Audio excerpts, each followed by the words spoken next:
going to switch to a different topic here slightly.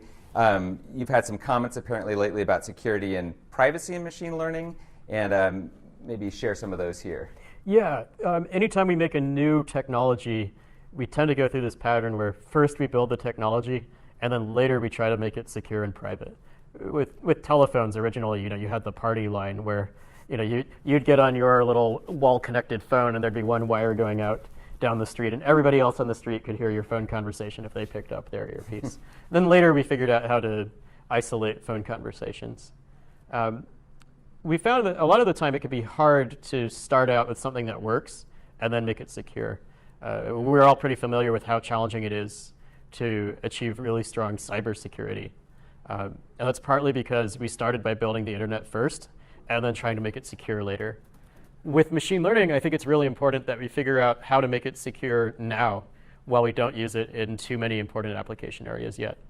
And Google Brain is being very proactive about that. We have more than one research team studying issues in machine learning security and also privacy. And we've published a lot of work on both how to defend machine learning models and how to make them private. Yeah, when you think about spoofing a neural network, and you and your colleagues have done some interesting research of sort of funny ways you can fundamentally trick a network. I mean, what does that lead to that's bad? What is it exactly we're trying to prevent from happening in the real world versus a research setting? Yeah, well, I guess every application where you might use the machine learning model would have a different outcome. But suppose that you're trying to use machine learning to detect malware. That you download a program from the internet, and your computer runs a neural net to look at the program and decide whether it's safe to run.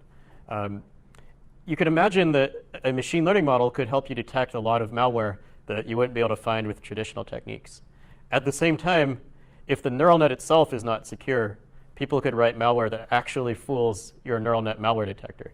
They could make viruses that are designed to get through the detector just because they've fooled it.